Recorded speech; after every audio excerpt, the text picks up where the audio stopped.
एक बात स्पष्ट हो जानी चाहिए, सीएजी प्रमुख Girish Chandra Murmu chief justice of India DY Chandrachud नहीं है। कृपया दोनों की तुलना करना बंद कीजिए। आज की तारीख में chief justice of India DY Chandrachud होना अपने आप में एक बहुत मुश्किल चुनौती है। अगर आप साहस किसी के साथ जोड़कर देखना चाहते हैं तो वो सिर्फ और सिर्फ chief justice of India DY Chandrachud हैं। मगर आज ये मुद्दा मैं आपके सामने क्यों लेकर आया हूं? क्योंकि इस वक्त हम सबके जहन में एक यही सवाल है कि सीएजी यानी कि कंट्रोलर ऑडिटर जनरल मोदी सरकार के घोटालों का पर्दाफाश कर रहा है। और वो कौन से घोटाले हैं, एक एक करके आपके स्क्रीन पर। पेंशन योजना के फंड में हेराफेरी, आयुष्मान भारत का स्कैम, अयोध्या डेवलपमेंट प्रोजेक्ट में अनियमितताएं, ये तो सिर्फ 3 घोटाले हैं जिसका इशारा सीएजी अपनी रिपोर्ट में कर रही है। और हो क्या रहा है कि सोशल मीडिया में एक बहुत बड़ा वर्ग, क्योंकि हमारे देश में हम सब हीरो की तलाश करते हैं, हमें हमेशा एक हीरो की तलाश है जो अन्याय के खिलाफ लड़ेगा, इसीलिए सब लोग गिरीश चंद्र मुर्मू में अपनी उम्मीद ढूंढ रहे हैं। यह कह रहे हैं कि एक साहसी ऑफिसर ने मोदी सरकार को एक्सपोज कर दिया। सबसे पहली बात दोस्तों, सीएजी को अपनी रिपोर्ट सदन में रखनी ही होती है। आपको यह सवाल करना पड़ेगा कि सीएजी रिपोर्ट्स किसके जरिए सामने उभर कर आई? क्या खुद गिरीश चंद्र मुर्मू ने पत्रकारों को बुलाकर यह रिपोर्ट्स साझा की? नहीं, ये रिपोर्ट सामने आई विपक्ष के सांसदों और न्यूज एजेंसीज के जरिए, समाचार पत्रों के जरिए। आपके स्क्रीन पर विनोद राय, ये सीएजी प्रमुख हुआ करते थे 2008 से 2013 के बीच। इनका एक बहुत बड़ा योगदान है मनमोहन सिंह सरकार की छवि को बर्बाद करने में, उन्हें भ्रष्टाचारी बताने में। यह बात अलग है कि उन्होंने जितने मुद्दों की बात की वो कोई प्रमाणित नहीं हो सके। विनोद राय पत्रकारों में इस कदर एक्टिव हुआ करते थे दोस्तों कि सीएजी रिपोर्ट को रखा जाने से पहले ही उसकी ड्राफ्ट रिपोर्ट को वो पत्रकारों को लीक कर दिया करते थे। मैं आपसे एक सवाल पूछना चाहता हूं और यह मेरी चुनौती है, गिरीश चंद्र मुर्मू से मिलकर दिखाए कोई पत्रकार? क्या गिरीश चंद्र मुर्मू किसी पत्रकार को वक्त देते हैं? क्या गिरीश चंद्र मुर्मू ने ये जो तमाम सीएजी रिपोर्ट सदन के पटल पर रखी गई हैं उसका मसौदा किसी पत्रकार को दिखलाया है? नहीं दिखलाया है। और इसका बहुत आसान सा जवाब है, गिरीश चंद्र मुर्मू प्रधानमंत्री नरेंद्र मोदी के बहुत करीबी ऑफिसर हैं और उनके साथ गुजरात के वक्त से हैं, उनके साथ कई गंभीर विवाद भी हैं। और आपके जहन में सवाल होगा तो ऐसे में सीएजी ये तमाम रिपोर्ट्स क्यों रख रही है? आपका यह सवाल गलत है। आपको यह सवाल करना चाहिए कि सीएजी को ये रिपोर्ट्स तो रखनी ही पड़ती हैं। सवाल यह होना चाहिए कि ऐसी कितनी रिपोर्ट्स हैं भ्रष्टाचार से जुड़ी हुई जो गिरीश चंद्र मुर्मू के दबाव के चलते सामने नहीं आई हैं? यह सवाल आपको पूछना चाहिए। आपको यह भी सवाल पूछना चाहिए कि सीएजी की रिपोर्ट्स सामने ना आए, इसमें गिरीश चंद्र मुर्मू ने क्या भूमिका निभाई होगी? एक बात मैं आपको बताना चाहता हूं, हम सब chief justice of India DY Chandrachud को हीरो के तौर पर देखते हैं। क्यों देखते हैं जानते हैं? जब बिल्किस बानो के साथ अत्याचार होता है तो स्वतः खुद वो उस बात का संज्ञान लेते हैं और उस पर कहते हैं। जब मणिपुर में 2 लड़कियों को नंगा घुमाया जाता है, उनके परिवार वालों को मौत के घाट उतार दिया जाता है, खुद chief justice of India DY Chandrachud जो हैं वो सामने उभर कर आते हैं।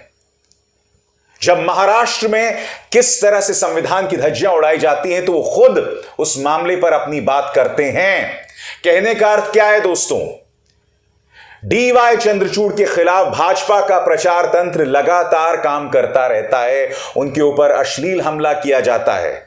यही वजह है कि सांसदों की एक पूरी टीम ने राष्ट्रपति द्रौपदी मुर्मू को खत लिखा था कि डीवाई चंद्रचूड़ को संरक्षण दिया जाए। मेरा सीधा सा सवाल, क्या भाजपा का प्रचार तंत्र गिरीश चंद्र मुर्मू पर हमला बोलता है? कभी नहीं बोलता है। क्यों? क्योंकि वो प्रधानमंत्री के करीबी हैं। आपको सवाल यह पूछना चाहिए कि गिरीश चंद्र मुर्मू ने कितनी रिपोर्ट्स को कथित तौर पर सामने आने से रोका? यह सवाल पूछना चाहिए आपको। क्या यह हकीकत है? अभी कुछ ही देर पहले मैंने आपको बताया कि उनसे जुड़े हुए कुछ विवाद हैं, दो बड़े विवाद जिसका जिक्र मैं करना चाहूंगा, जिस पर आपको गौर करना पड़ेगा।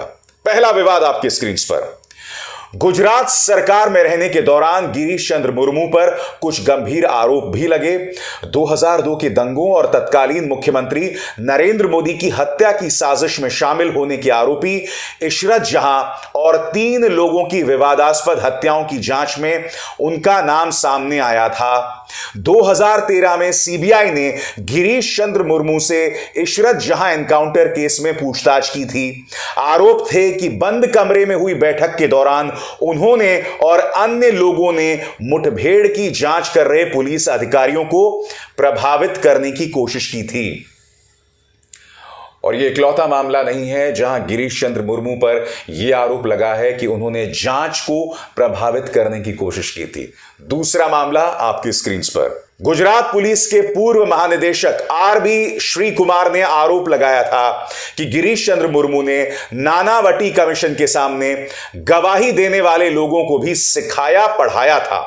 मुर्मू ने कथित तौर पर श्री कुमार के साथ तथ्य छुपाने को लेकर जबरदस्ती की थी। हालांकि मुर्मू सभी आरोपों को खारिज करते हैं। ये 2 गंभीर उन पर आरोप लगे हैं और वो प्रधानमंत्री के आज से नहीं पिछले 21 साल से करीबी माने जाते हैं। आपको क्या लगता है, गिरीश चंद्र मुर्मू ऐसे हालात में मोदी सरकार के अंदर जो भ्रष्टाचार का खेल चल रहा है उसे एक्सपोज करेंगे? सवाल ही नहीं है। अगर ये व्यक्ति ऐसा करने लगेगा तो सबसे पहली बात, भाजपा का पूरा प्रचार तंत्र उनके पीछे पड़ जाएगा। दूसरी बात, आपको क्या लगता है सीएजी के पद पर वो कब तक बने रह सकते हैं? मैं आपको यह भी बतलाना चाहूंगा कि ईडी प्रवर्तन निदेशालय, जांच एजेंसी प्रवर्तन निदेशालय, जो कि विपक्ष पर हमले का एक कारगर हथियार रही है, गिरीश चंद्र मुर्मू उसके प्रमुख बनने वाले थे। फिलहाल तो संजय मिश्रा हैं, वो संजय मिश्रा जिनके जरिए मोदी सरकार ने विपक्ष पर, पत्रकारों पर, सामाजिक कार्यकर्ताओं पर हमला किया।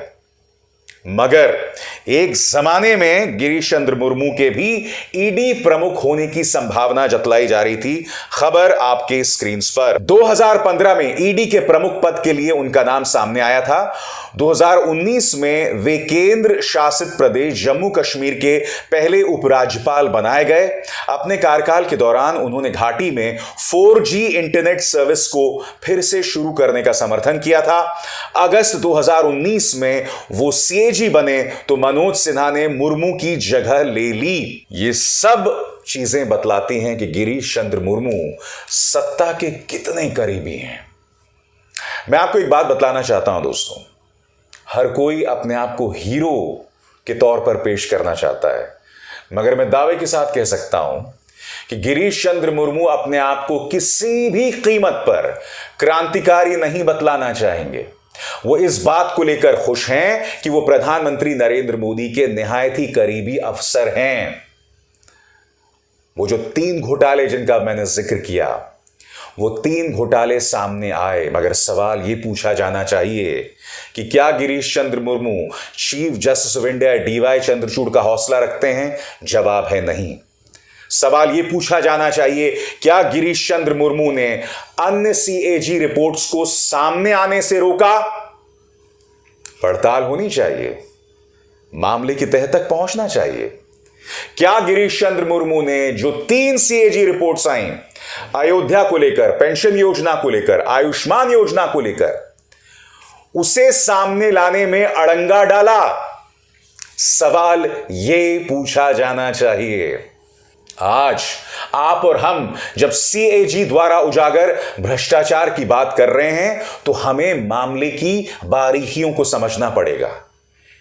गिरीश चंद्र मुर्मू और विनोद राय में जमीन आसमान का फर्क है।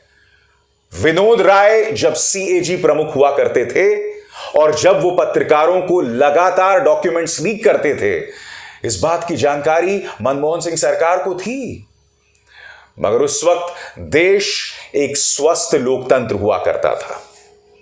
तब ये सब चीजें मान्य हुआ करती थी, क्योंकि उस वक्त मनमोहन सरकार के कई जो मंत्री होते थे एक दूसरे के खिलाफ खबरें भी प्लांट किया करते थे। अब वो दौर गुजर गया है, अब वो लोकतंत्र नहीं रहा इस देश में।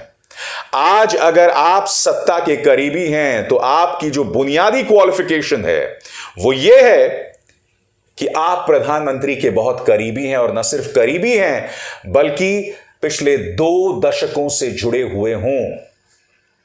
तमाम अधिकारियों पर निगाह डाल लीजिए दोस्तों, आज की तारीख में जो मोदी सरकार के साथ हैं, पीके मिश्रा हों, हिरेन जोशी हों, वो तमाम अफसर जो हैं एक लंबे अरसे से प्रधानमंत्री के साथ रहे, या फिर वो अफसर जिन्होंने पलटी मार ली, जो थाली के बैंगन थे। ये ना भूलें कि संजय मिश्रा जो मौजूदा ईडी के प्रमुख हैं वो अहमद पटेल के बहुत करीबी हुआ करते थे, मगर जैसे ही सत्ता बदली उन्होंने बदला लिया चिदंबरम से, वो चिदंबरम जिन्होंने एक बार उन्हें जलील किया था। नतीजा आपके सामने है। तो जैसे मैंने कहा ना दोस्तों, chief justice of India DY Chandrachud बनना आसान नहीं है। उसके लिए हौसला चाहिए, साहस चाहिए, और आज के दौर में ये जज्बा, ये मादा हर किसी के पास नहीं होता। अभिसार शर्मा को दीजिए इजाजत। नमस्कार।